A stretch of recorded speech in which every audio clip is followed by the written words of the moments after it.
Welcome to this special session of Living is Dying, brought to you from the Queensland Sunshine Coast.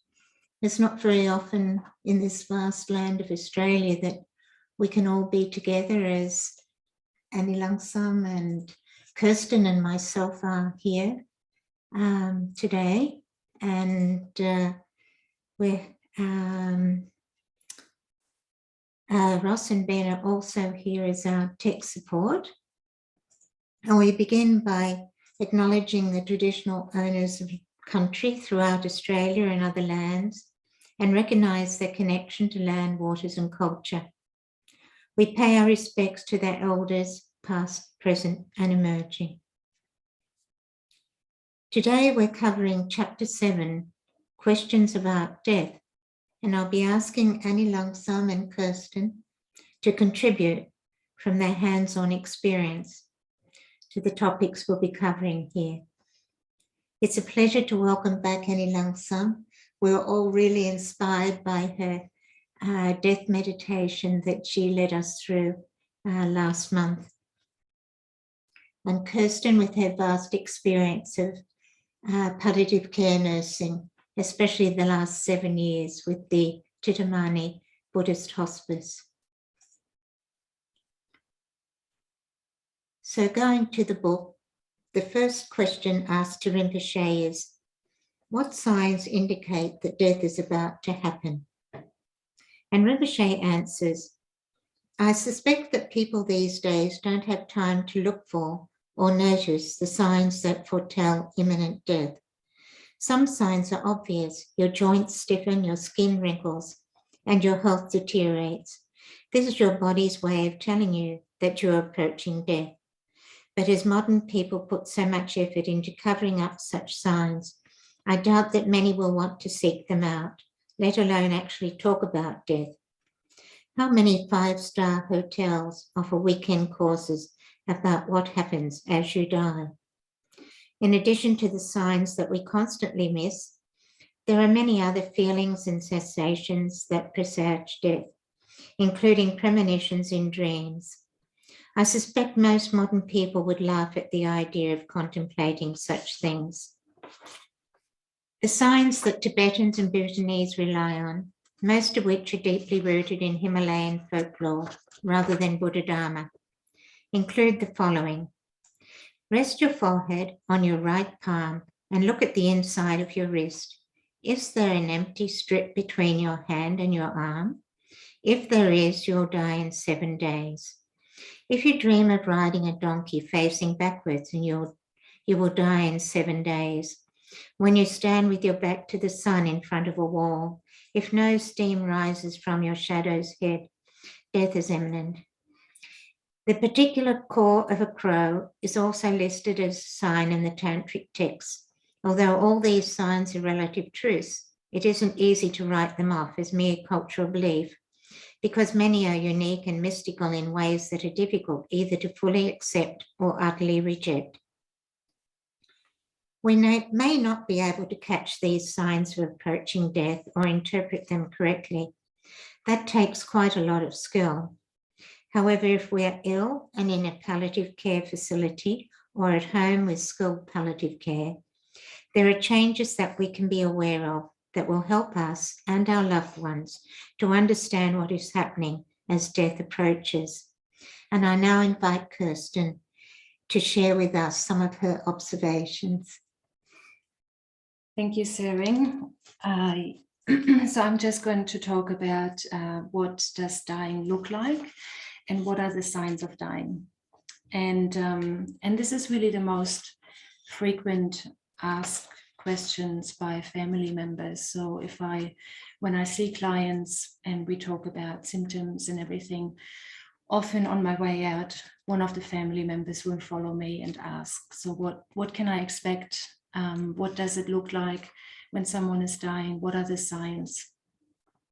And they are usually general signs of dying, and then there are signs that are more closer to death. And I will talk about the general signs of dying first.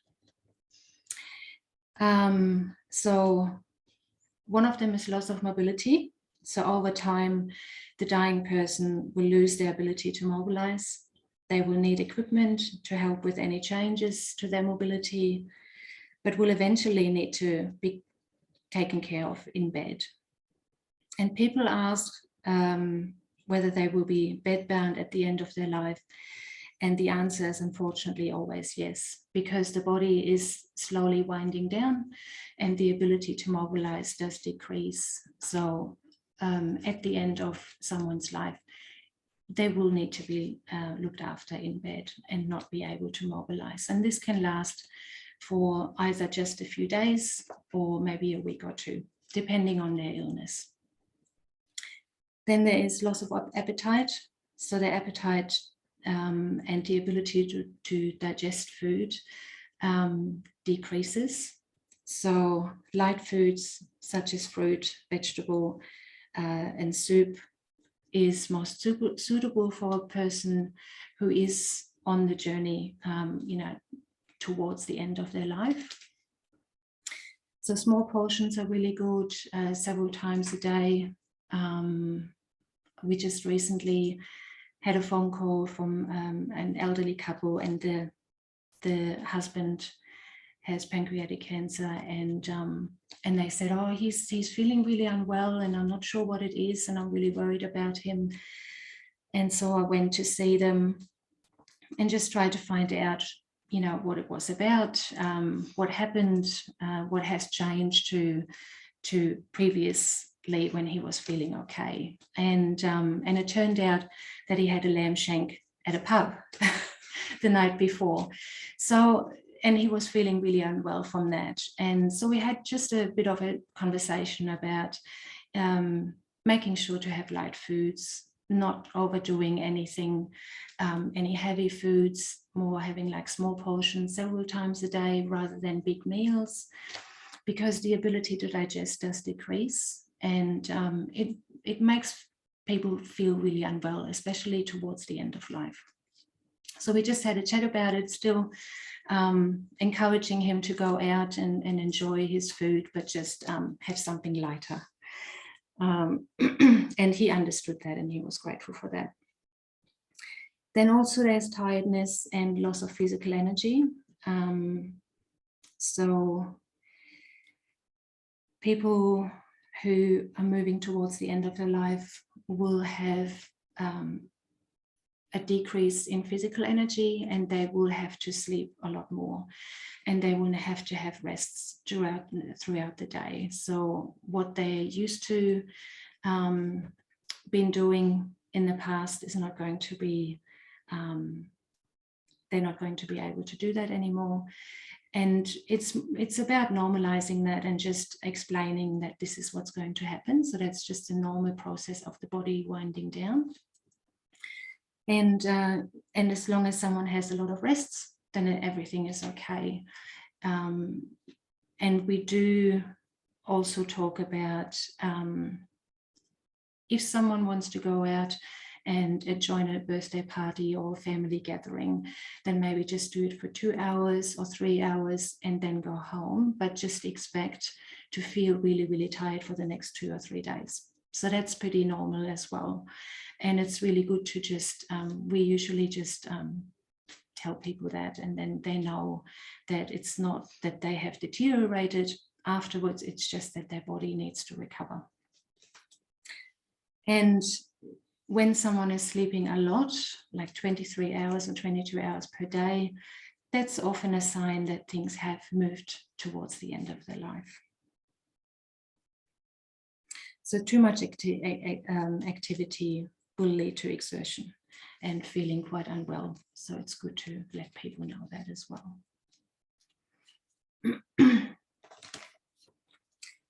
And then there are signs that a person has reached the final stage of their life. And they are very definite signs. So one of them is the ability to swallow ceases. So the swallowing reflex stops functioning. So that means the person is not able to swallow fluids, is not able to swallow any food, and not able to swallow their tablets. So from a palliative care point of view, from a nursing point of view, we then stop giving any food, any drinks, or any tablets, because when the reflex stops functioning, anything that they will have orally will go into the lungs. So it's really counterproductive to then even offer anything to drink. And you can recognize it by people starting coughing when they are having a drink. So what we then do is we do just a little bit of mouth care, keep the mouth moist, maybe a few sips of fluids, as in just keeping it in the mouth, but not swallowing it. But also we then change our approach in terms of medications. So we give medications in a different way. Often that's through a subcutaneous infusion, so we give it into the skin. So anything that they have been having in pain relief, nausea, anything like that, we would then just replace it and give it in a different way, so they still feel comfortable. There's not going to be any changes in pain levels or any other symptoms. So this is pretty significant for us. So I know that when I hear someone can't swallow, that's a sure sign that things have definitely changed. And then usually you can expect things to move quite quickly from there. The other thing is a change of alertness. So the person will now sleep most of the time and may not wake up anymore, or barely rousable. But this does not always happen. So some people go into an unconscious state, which is most likely, but some people just don't, and some people are still quite alert at the end of their life. The temperature changes, so that the body temperature changes. Sometimes people feel cold and sometimes they feel hot, so it can really fluctuate. And 1 minute they throw off the blanket and the next their hands and feet are cold. So when someone is hot, it is helpful to provide a fan and good ventilation. And when someone is feeling cold, to offer a light blanket.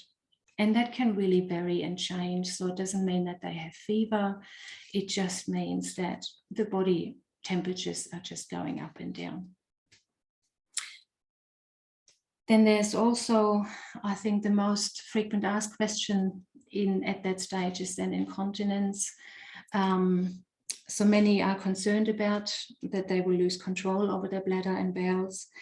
And this does not happen to all people. But if it does, there are pads and other equipment to help with hygiene and comfort. It is best to provide reassurance and allow them to use the pads. So really just making it, normalizing that process and saying that's okay if that happens. It doesn't always happen. The breathing changes as well. So I'm just going through all of the symptoms, all of the different changes of the body. So the breathing will definitely change as well. And that can go from either rapid breathing to very, very slow breathing. There are certain breathing patterns that we can pick up, especially right at the end of someone's life. So that's usually probably within an hour of death, is when the out-breath, like Lhagsam was talking about in her meditation, the out-breath is a lot longer and the in-breath is shorter. And that's usually how we can then already tell that things are quite imminent. Then there are also secretions, and I'm sure you have heard about that. Sometimes fluids can build up in the lungs, which is quite normal. It's just a process of the body not being able to shift any fluids, and we can do something about that. So sometimes you can hear someone breathing and there is quite a bit of fluid in the lungs, but from a medical point of view, we can give medications for that. And from my experience, most people, well, all of the people that I have seen aren't aware of that, because that is really a stage of life where someone is probably not as aware anymore. Then there's restlessness as well. Again, from a medical point of view, there's imbalances in the body of either electrolytes or toxin buildup, all of that. And that's quite normal as well. So we do expect that. And sometimes we talk to family members about that and just say, sometimes there can be a little bit of restlessness happening. And again, normalizing the process and just saying it can happen, and you can give some medications for that. It doesn't always happen. So it just varies. And it's important to keep the environment very calm, not having too many people in the room. At that stage, people don't really want to interact. They don't really want a lot of people around them.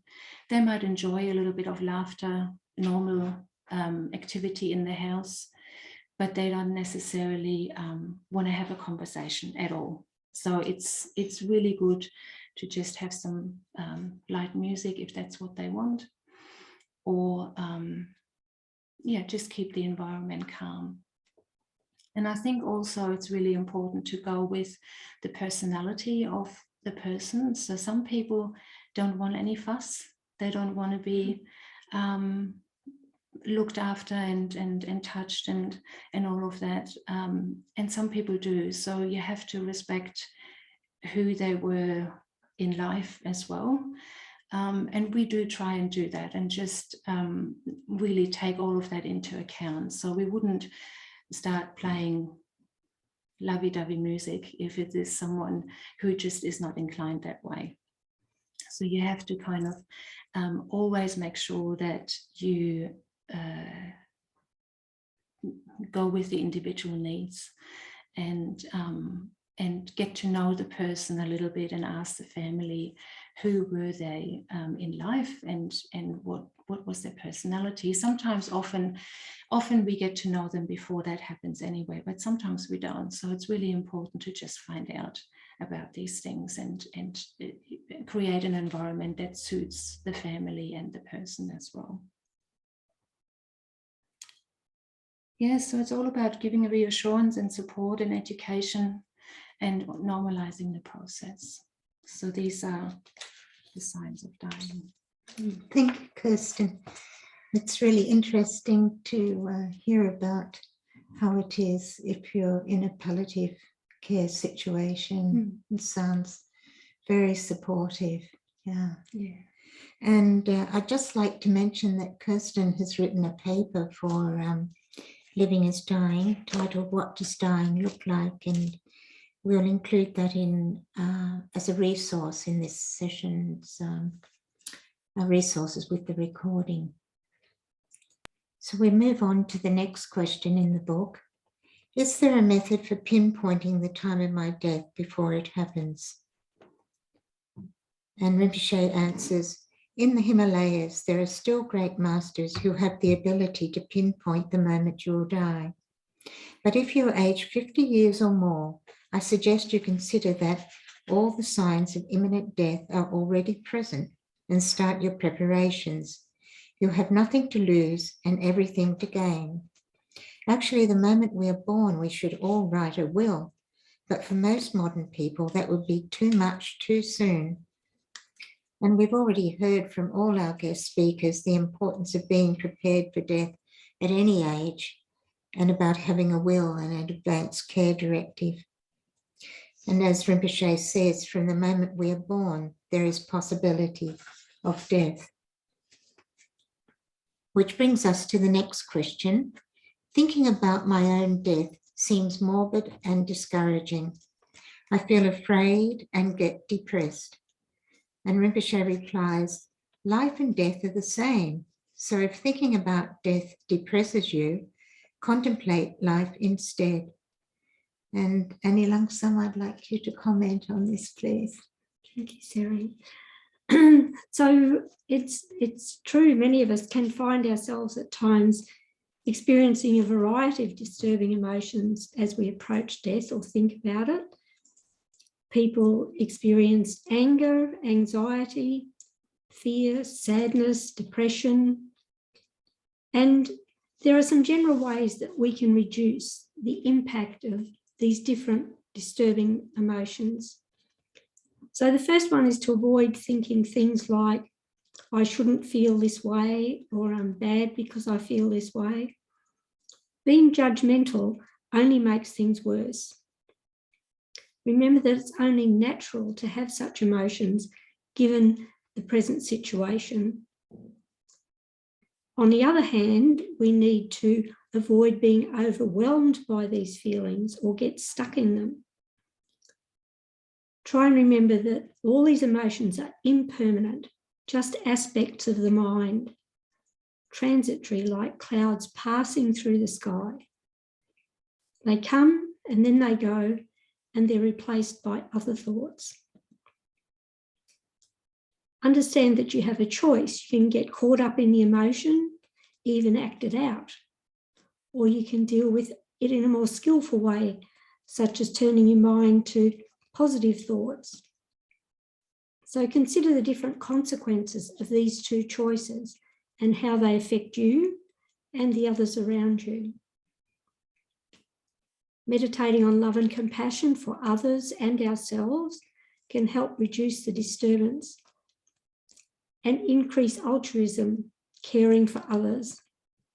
And this can also help us transform difficult situations into spiritual growth. Specifically about fear, it's sometimes helpful to really examine the fear. What is it we're afraid of? And then check if there's something that can be done about it. If there's nothing to be done to avoid it, then we have to accept and face it with courage. Sometimes we can think about others who've gone through the same or a similar experience and were able to handle it. And so then we can follow their example. We can pray, we can take refuge in our precious teachers, we can reflect on the spiritual teachings.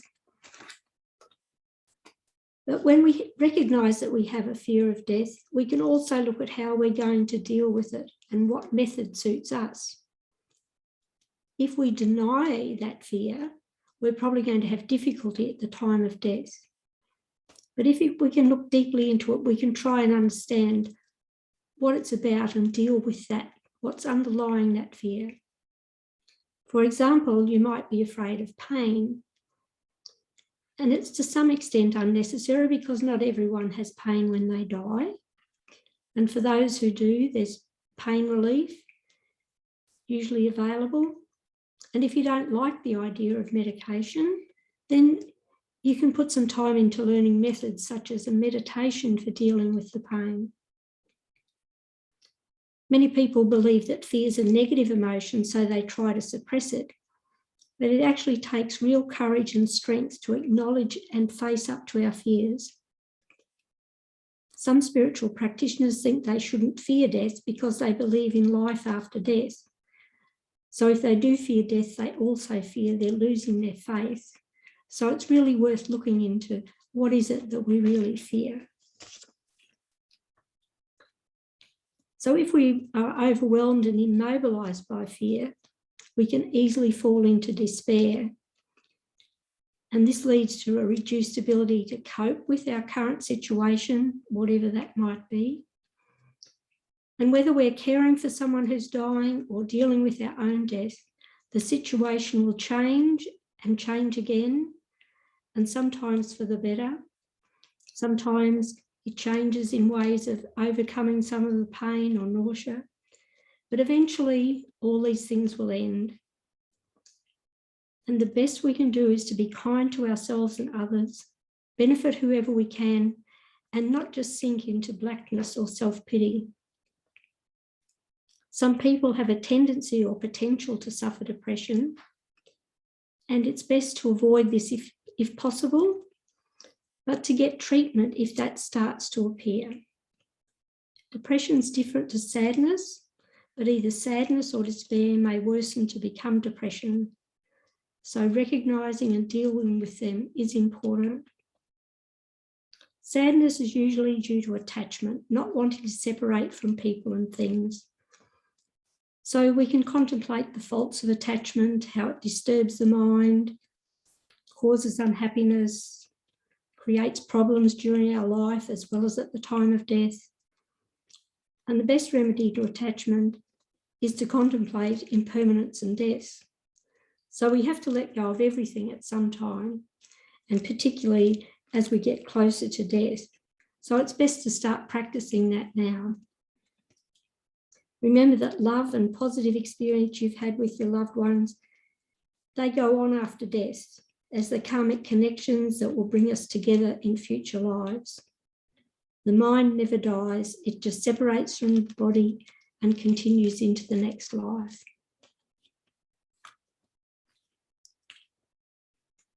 Thank you. So we go back to the book, and the next question is, should I buy a burial plot for my dying relative, or would it be inauspicious? And Rinpoche replies, this kind of preparation is not considered to be inauspicious by Buddhism, but some cultures may disagree. The Buddha himself made no recommendations about acquiring burial plots. However, here in Australia, auspicious circumstances can be created for the deceased, which are also comforting for the loved ones who can visit the site by reserving burial niches in Buddhist monasteries. Sometimes families will reserve a family niche. Buddhists are more likely to be cremated, and some of the ashes are placed in the reserved place. It's also considered to create auspicious connections for the deceased to take ashes of loved ones with you on pilgrimage and place them in special holy places. We can also make satsas of the containing the ashes.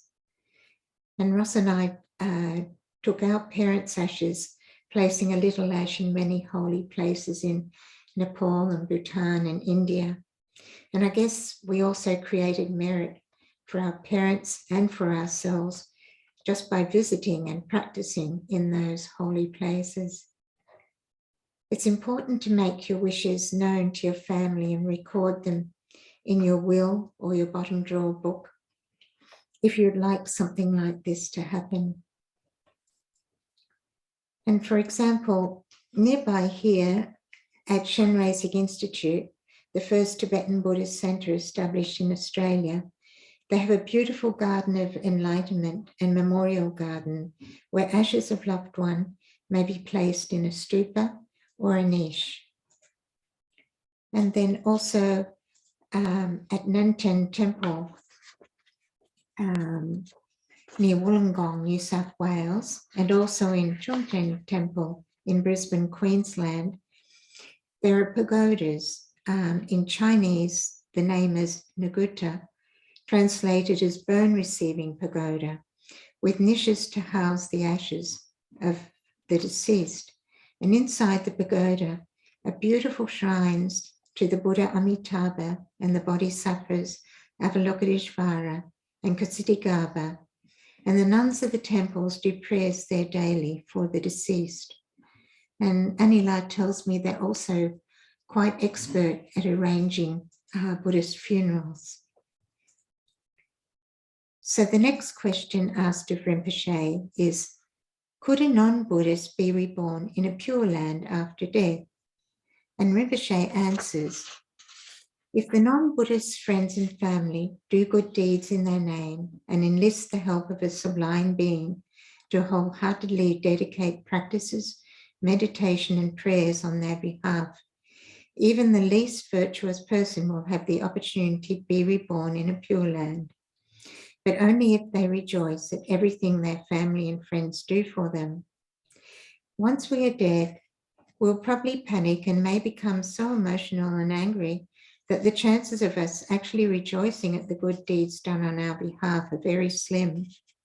So generally speaking, it's not wise to rely wholly on the efficacy of last-minute good deeds and practices. Apart from anything else, it is increasingly difficult to find sublime beings who are able to help. After I read this, I remembered Rinpoche mentioning on page 66 in the chapter we covered on aspiration that Pure Land Buddhism teaches that you can be reborn in the Pure Land, perfect heavenly abode, in which enlightenment is guaranteed solely through devotion to Amitabha Buddha. So I asked Venerable Bel-Ray, our guest speaker from session 18, to answer this question from the point of view of the Pure Land School of Buddhism.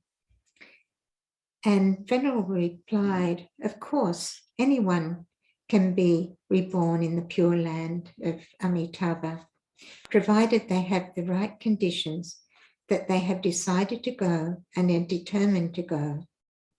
He said it's just like immigrating to Australia. Australia is a country that accepts immigrants and is a multicultural society. People who wish to migrate here and meet the eligibility requirements can come, and the conditions for the Pure Land are similar. It's a country that accepts immigrants. It is multicultural and also accepts all sentient beings of different karmic predispositions. And it also accepts those who wish and are determined to be reborn there, who have the strong faith in Buddha Amitabha and are fully eligible.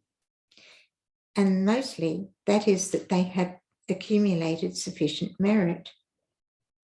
Now, Winnie translated Venerable's answer for us and added that although Venerable uses an immigration analogy, his answer is directly from the Amitabha Sutra. So it seems a non-Buddhist can be reborn in a Pure Land, but it would be better if they did have that intense wish to be reborn there. Now, the next question I'm going to ask both Annie Lhagsam and Kirsten to comment on. But first, I'll read Rinpoche's answer. So the question is, can you explain the phenomenon known as the last radiance of the setting sun, when the dying person feels well and pain-free just before they pass away? Rinpoche replies, I'm not exactly sure what you mean, but it is said that those who have gathered many favorable causes and conditions sometimes feel better just before they pass away. If such a person will read the Bardo instructions that appear on page 128 of this book, they would probably be able to remain calm as they die, understand what is being said to them, and follow the advice. Kirsten, I'd like you perhaps to comment first on this. Yes. So my experience was once when I worked at a hospice, and I was as a nurse working there in the hospice and looking after this elderly lady. She was actually only in her 60s, and she was unconscious for about 2 days already. And I went in, and I think her son was there as well. And I just sat next to her, and she all of a sudden opened her eyes. She woke up and she looked into space up, and just her eyes lit up, and she was just really happy. And she had this sigh of release. And then she closed her eyes, and she died within a few minutes. So she had this real joyful moment when she passed away. So that was quite significant. It doesn't happen very often, I guess. And Annie Lhagsam, I think you have something to share on this. So when I saw this question, it reminded me of one time when I was asked to go and help a monk who was dying with his prayers. So he was living in his sister's house, not in a monastery. And so I've been present several times, I guess, when people are dying. And so I was with this monk the last 2 weeks of his life. And the illness he had no pain, so he was not on any pain medication and he wasn't on any sedation, though he could have had those if they were necessary. He didn't ever need them. And his teacher had given him specific prayers to do each day when he became sick, and then some additional prayers to do in the last few days of his life, the last 10 days or so. So due to his illness, speaking was very difficult and he had no strength. So I read the prayers each day. And then a couple of days before he died, his teacher visited him, and the monk could no longer speak, but he wrote this lovely letter to his teacher. Thank you for coming, Geshe-la. I feel very happy that you're here, and most sincerely, I would like to offer you oceans of apologies if I disappointed you as a student. I also wish to offer you many thanks for your kindness and compassion. I'm very grateful to you. I want you to know that I'm enjoying a beautiful calmness and peace of mind, nor do I fear death. Not the first time, and it won't be my last. So I think it's better to accept and relax. I pray for a precious human rebirth so I can find the pure Buddha Dharma, my perfectly qualified teachers and my guru much sooner in my next life than I did in this one. I die happy if still ignorant. So it was a very peaceful passing for him, and he was totally lucid. I was in the room with him as he breathed his last breath. He had his eyes open. He was well aware of what was happening, and he totally accepted it. That's just so inspiring, Anila. It's a really beautiful occurrence to share with us.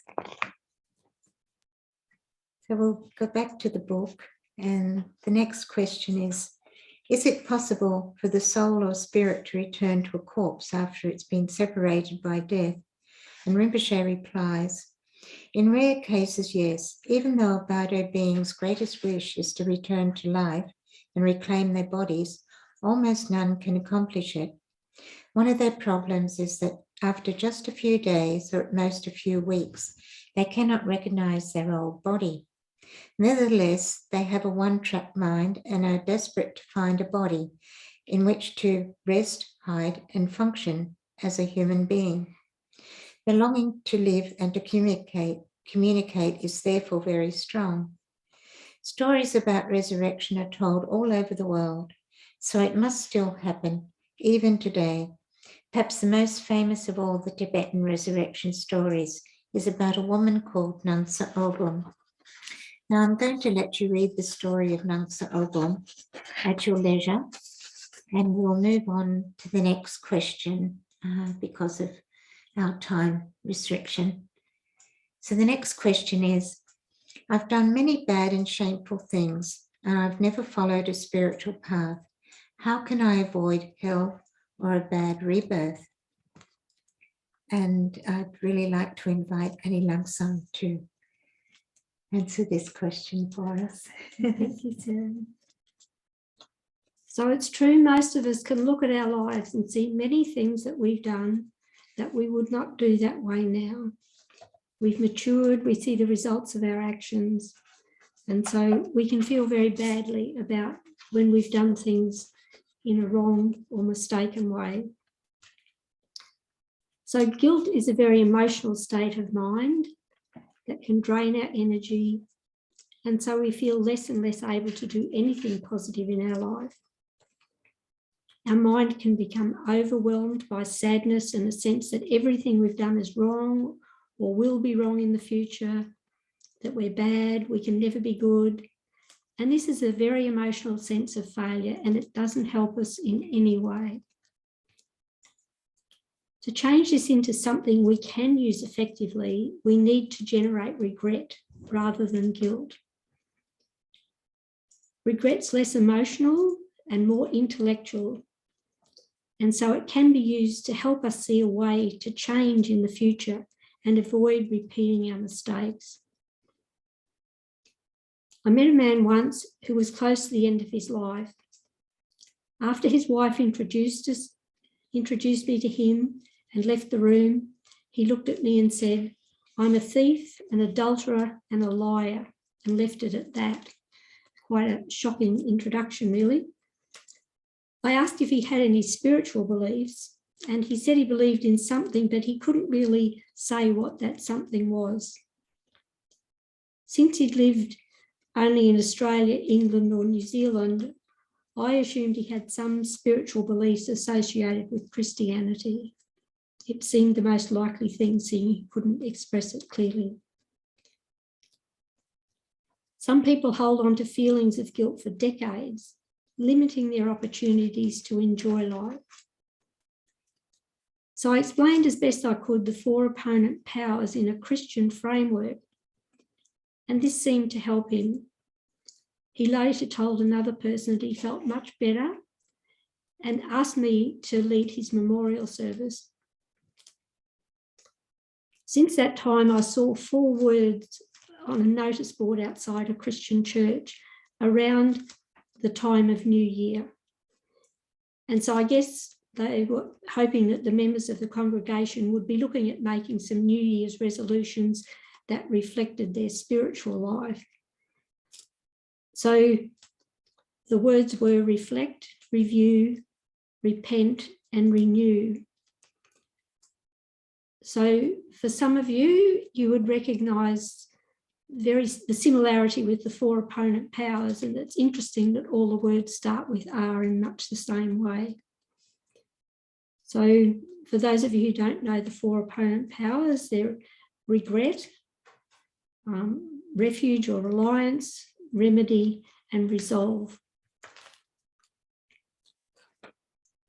So many people in Australia would say that they don't have a religion, but in my experience, they have faith in their own beliefs about a spiritual life that doesn't fit with any particular religion and probably incorporates many of the important components that are found in all religions. Things like caring for others, helping when we can, encouraging positive qualities in our relationships, patience, compassion, honesty, kindness, and as much as possible, avoiding harmful actions. People who would say they have no religious beliefs still appreciate these qualities in others and often have quite clear ethical guidelines for themselves.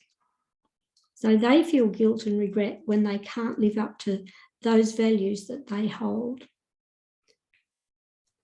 So in looking at changing things, we need to remember impermanence. The person who made the mistake is not something permanent or unchanging or fixed for all time. Due to various causes and conditions, we sometimes make mistakes and act unwisely, but we're not always like that. There's no permanent bad person. Remember that you also have good qualities and you act wisely and positively at least some of the time. Even having regret for making mistakes is a virtuous state of mind. We're seeing that we made a mistake and we're wishing that we'd been able to act in other ways. So there's a meditation on the 4 opponent powers to purify our mistakes. And so if you wish, you can close your eyes or turn away from your screens and do this as a fairly rapid meditation, or you can just listen, whichever suits you. So, I've missed a page, I think. So there was a survey done about the top 5 regrets of people who are dying. So this will come up on your screen. You might want to look at before we do the meditation. So this was a survey that was done by an author and it was published in the Guardian newspaper. And the top 5 regrets, they're pretty much, mundane regrets of this life. They're not spiritually focused, but just reflecting on these, we can think, what can we do to avoid having these regrets at the time when we die? I wish I had the courage to live a life true to myself, not the life that others expected of me. Second one, I wish I hadn't worked so hard. Thirdly, I wish I'd had the courage to express my feelings. Fourth one, I wish I'd stayed in touch with my friends. And finally, I wish that I had let myself be happier. So ideally, we could try and live in ways so we avoid having these regrets. So one lady that I knew quite well, she asked her teacher for advice when she was diagnosed with a terminal illness, and his advice was to live like a billionaire, which didn't mean to spend all her money or waste it, but letting go of her worries, which she was able to do. And he gave her advice about particular practices to do, and she was able to focus on them and not worry about any other things, just focus on her practice and follow the instructions of her teacher. So that was very beneficial for her and also for those of us looking after her, because we were able to help her with those practices. So then looking at the four opponent powers. So if you like, you can think of regret as a superpower to overcome your guilt. So these powers are to use to overcome, to manage the different things we feel regret for or feel guilty about if we're still holding on to guilt. So we could have a motivation that we're doing this, so not just for ourselves, but also for others, to learn to be less harmful and more helpful to them. So the first one, the power of regret or reflection. So we can think back over the things we've done recently, things we've done in the past. And when we remember anything that we did as negative, we can start with look at different actions of the body or the speech or the mind. And so there's no good as wishing that we hadn't done those things. They've been done. And it isn't helpful to be critical and judgmental towards ourselves or to anyone else. Whatever we have, whatever we've done, we need to just accept that that happened at the time, but accept that we don't have to keep doing those things. The things that we regret are things when we've acted in ways that we feel are against our spiritual beliefs, against our ethical guidelines. And so we can think about these actions that we've done. We've probably done them in the past in this lifetime. Some we might remember, some we don't. But also these actions might have been imprints on our mind coming from past lives. So if we're not wanting to take those imprints and the familiarity with those actions into our future lives, then this is a way we can look at changing that to become less familiar with those negative actions. So these actions also impede our progress on the spiritual path if they're against the Dharma, and they prolong the number of times that we take imperfect, unsatisfactory rebirths. So no one wants to suffer. We don't want to suffer. No sentient being wants to suffer. So we can acknowledge our mistakes and feel a sincere wish to rectify them. So then the second power is the power of reliance or refuge. or of reviewing. What is it that we wanted to do? How did we want to act? We can bring to mind a holy being or higher power who's endowed with unconditional love, compassion and wisdom, and towards whom you feel great respect and confidence. For example, if you're Buddhist, this could be the 3 jewels of refuge or your main teacher. If you're Christian, this could be God or Jesus or one of the saints and so forth. Alternatively, you can bring to mind the ethical principles you believe in and try to follow in your life. And so when we haven't acted in these ways, these are the actions we regret.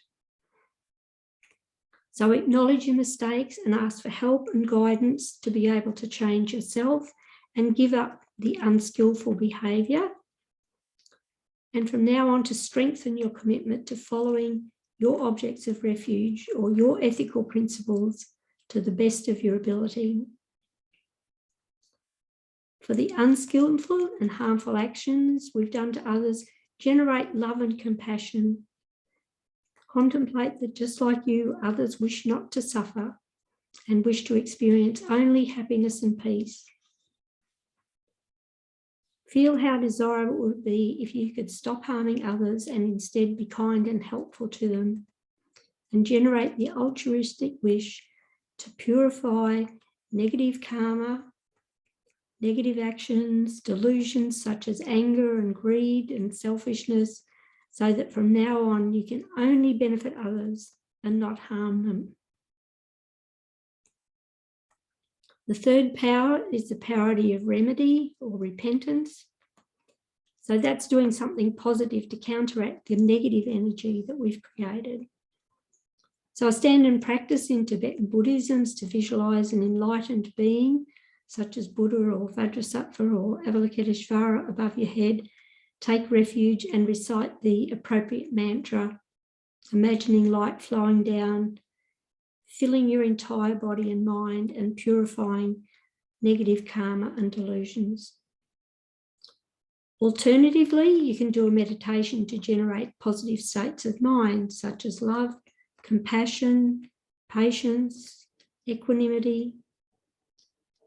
And another recommended practice is to read and reflect on the meaning of the spiritual texts.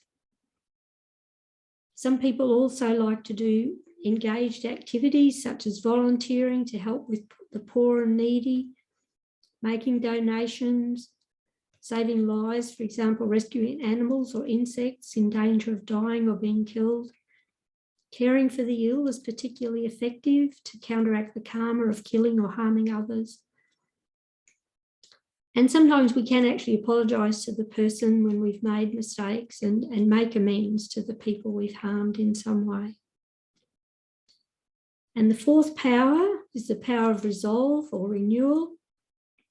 If you feel confident that you can completely give up some negative actions, such as killing and stealing, make the promise to do that.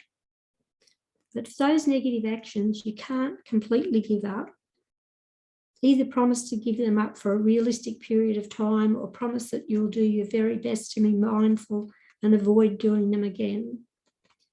So it's very counterintuitive to say, I'm never going to get angry again, because we don't have a lot of control over that sometimes. Sometimes it just arises in our mind, but we can still work with avoiding that. We can strengthen the opposite to anger, which is loving kindness and patience. So we can resolve to change those emotional habits and feel confident in our ability to change, but understand that it takes time so we don't have unrealistic expectations. And so if you've been doing this as a meditation, we can dedicate all the positive energy you've created by doing this purification practice so that all living beings become free from their suffering and the causes negative karma and delusions.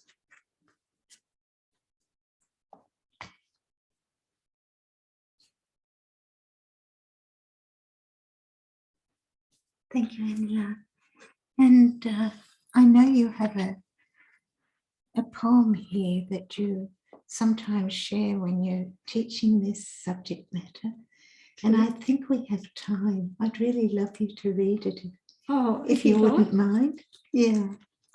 So some of you may know Clive James. He's died now, but he was a television presenter. He was a poet. So he wrote poetry towards the end of his life, and as a group called them Lessons of Darkness. And he headed this one in French, and I'm not going to even attempt to pronounce that. So these are poems that he wrote towards the end of his life. He wrote a lot of them, but this one is particularly lovely.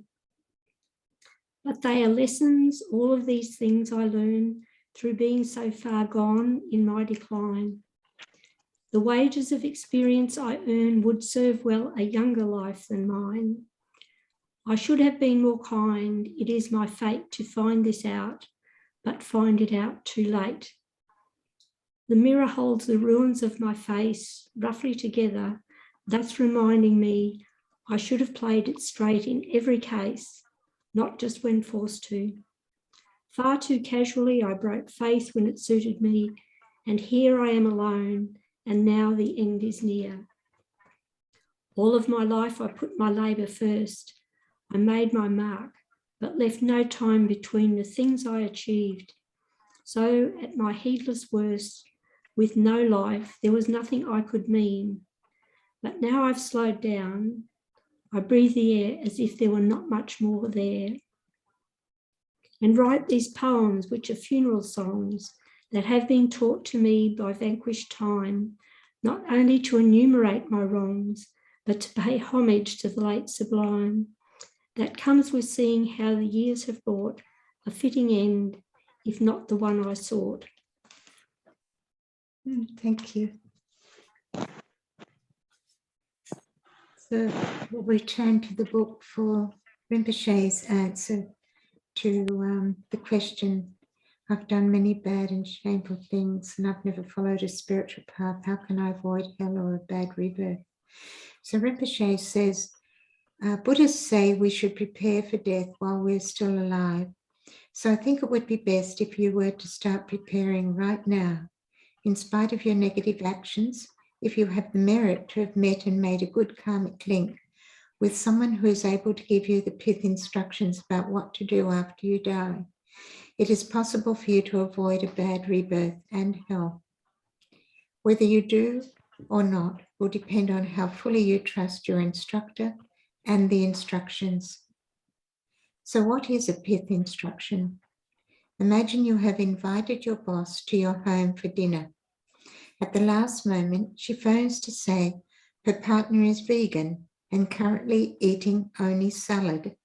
This throws you into a panic because although you have plenty of salad, you have never once made a successful salad dressing. You phone your best friend who is an excellent cook and beg his advice. Just mix some good olive oil with a spoonful of lemon juice or balsamic vinegar and a pinch of salt. It'll be delicious. His instructions, based on his own experience, are simple and clear, just like the pith instructions. At the moment of death, the instructions needed to overcome the nightmare of dying must be extremely simple and crystal clear. Pith instructions are designed to explain exactly what is happening as it happens and to tell the dying person what they must do once they are dead. And as Janjib and I have mentioned previously, we've been present when Rinpoche is delivering these instructions, either personally or in a recorded message, and they're indeed extremely powerful. And even playing the recording we have available through this course of Rinpoche giving these instructions will be really helpful for the person who's dying. Rinpoche goes on to say, according to the Tantrayana, even though a person's actions during life were negative and they made no spiritual connections, if they have the merit to encounter a method like liberation through wearing, the tugdrol, there is a good chance that they will be liberated at the moment of death. And on page 215, there are the instructions for making a tagdraw. And later in the program, we'll be holding a workshop online for making this. So like all tantric methods, the success of the tagdraw method relies entirely on devotion and unconditional trust. So if the dead person or the person who places the tagdraw on the corpse really trusts this method, the tagdraw will have the power to make a very positive impact on the bardo being, even if those close to the dead person consider tagdraw to be a meaningless superstition. And I've personally had the experience of being with a Sangha member who was dying, and the family weren't Buddhist, but they were completely supportive and respectful of my placing the tagdraw and leaving it in position until after the cremation. So the last question is quite an interesting one, and I'll read the question and Rinpoche's answer. When does my consciousness enter its next life? The moment the fetus is formed? When the sperm enters the egg? Just before the baby is born? Or when? Rinpoche replies, it depends. The question suggests that we'll all be reborn as human beings, but that is not necessarily the case. Not all those who are human in one life will be reborn human in the next life. They could be reborn as a cicada or a butterfly, neither of which reproduce using a sperm and an egg. They could be reborn in a God realm as a celestial being, where again, no sperm or eggs are involved in reproduction. Exactly when the consciousness enters its next body depends on the karmic forces that are pushing or pulling that consciousness towards its next rebirth. For example, if you're about to be born as a human being, you'll experience hazy visions of your parents copulating. If you then feel desire for your mother and anger at your father, you'll be reborn as a boy, a son. If you feel desire for your father and anger at your mother, you'll be reborn as a girl, a daughter. The emotions that trigger our entrance into the human realm are therefore usually dominated by anger and desire. The trigger for being reborn into the Asura realm is an attraction to and enjoyment of disputes, fist fights, or any kind of quarrel. If you hear beautiful music or get the impression that you're in a luxurious mansion, you're likely to be reborn in a God realm. If you hear the screams and cries of loved ones and try to help them, you risk being led into the hell realms. But remember, all these examples are generalizations. So here we are at the end of chapter 7, questions about death. And if you have any questions or comments on what we've discussed today, please unmute or enter your questions in the chat box. And it would be good to name who you would like to answer your question. I don't know, Ben, are there already any questions in the chat box? Not yet?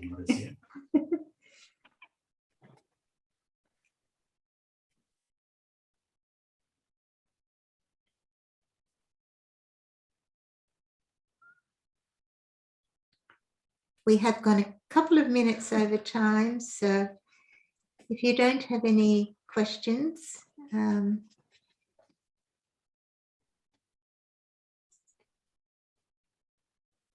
we might leave it there.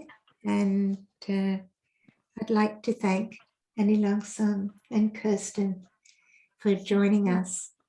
And I'm sure we've all appreciated what they had to offer.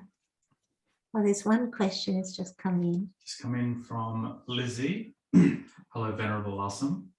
Please kindly advise, in cases like women storing their eggs and having them fertilized, does this mean that consciousness of beings are in there? What happens? Thank you. Well, of course, the Buddha didn't talk on this matter. We had no capacity for this. Science hadn't advanced so far. However, we do have that capacity now.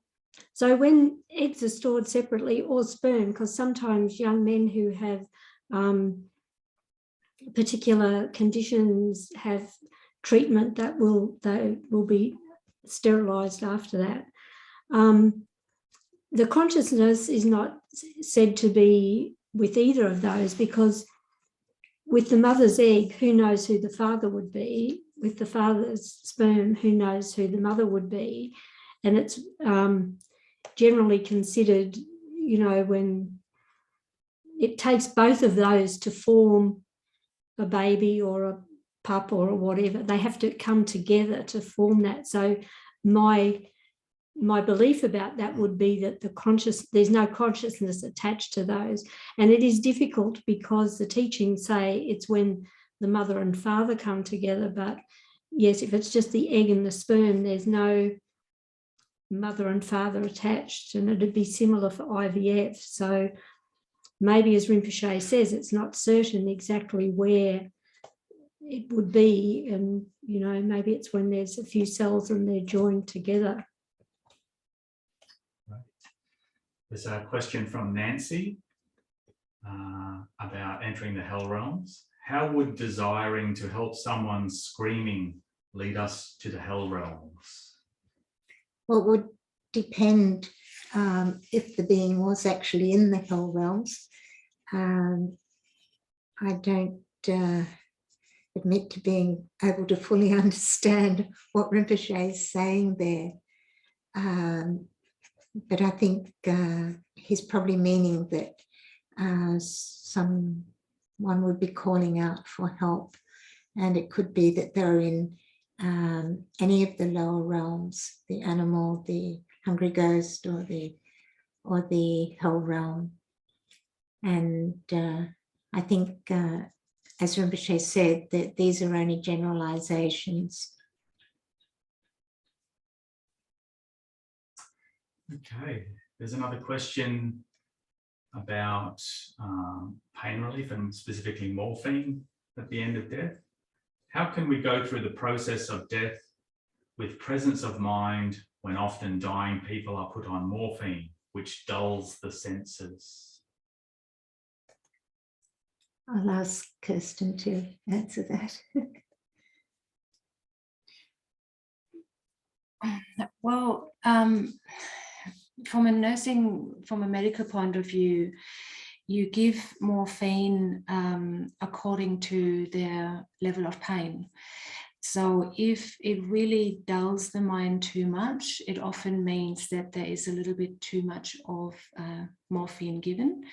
So generally you can say that if someone is well controlled with their pain with morphine, their level of consciousness shouldn't be too affected, I guess. But this is more for someone who has an illness and just needs pain relief. So someone who is at the end of their life, then of course the consciousness or the ability to stay conscious changes because the body changes as well. And one of my experiences was, and I hope this is okay to share, we at Chidamani, we did look after someone, an ordained person, and she had morphine on board, and the teacher said that's okay because the mind is clear in its natural state, so she wouldn't be too affected by that. Yeah, but I leave that to Lhagsam as well. So only Lhagsam, she would know. Well, I do have a story that isn't necessarily from my experience, but when one of the lamas who had spent all his life virtually teaching young monks and things like that, when he was close to the end of his life in Kopan Monastery, he was being cared for by a palliative care nurse, and she became quite concerned because he was starting to show signs of pain and discomfort. And of course, if we have pain and discomfort, we don't have a calm, peaceful mind, and we can't concentrate on anything much other than our pain either.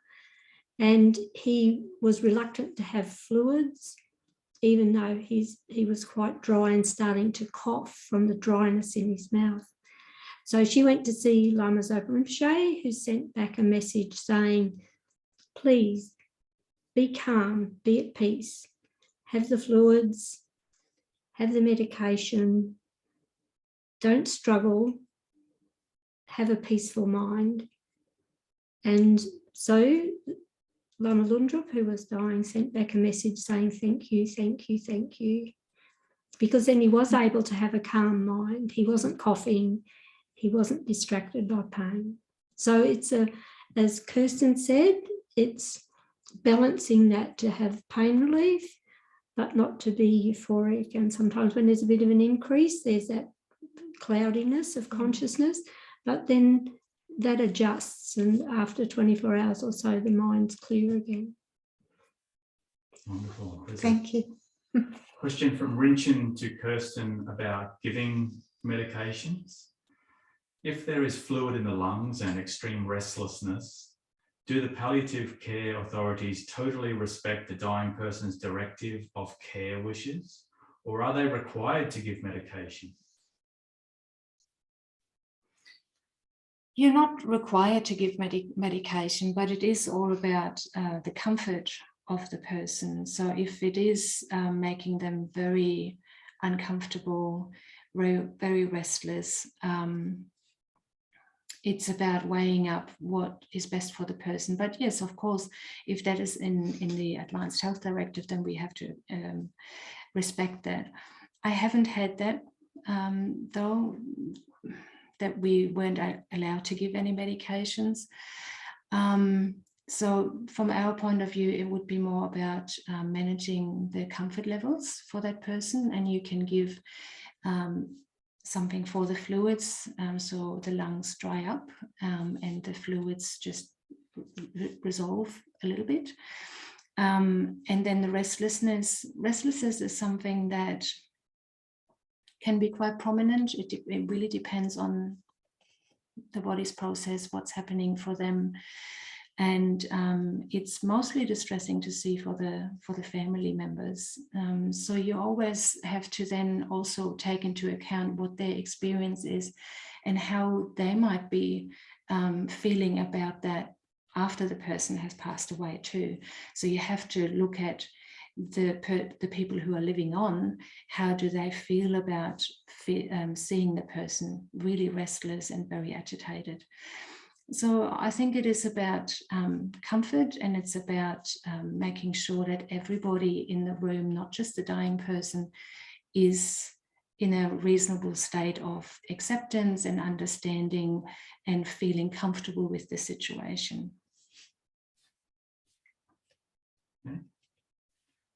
I think we need to dedicate the merit now.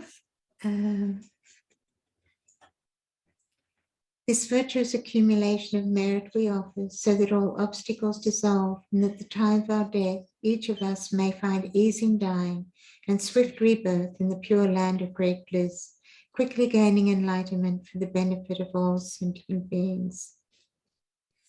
Now, if the material presented today has raised any concerns for you, he has suggested you speak with a trusted friend, your personal health professional, or your Buddhist teacher or instructor. And next week, Annie Sangmo will be facilitating a most interesting panel discussion on how to be with the dying in Chapter 8, with guest speakers Janchu, Kirsten, Julie St. Auburn, and our wonderful death doula, Annie Whitlock. So we look forward to seeing you again next week.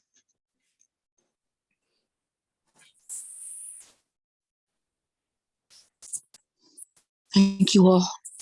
Thank you so much. Thank you. Really wonderful. Thank you. Thank you. Thank you. Thank you. So much. Many thanks, everyone. Thank you, Kamala. Thank you so much. Thank you. Oh, that's wonderful. Thank you. We can't see who's speaking because we're just looking into a camera, but some voices I recognize. all appreciative ones. Thank you. Thank you.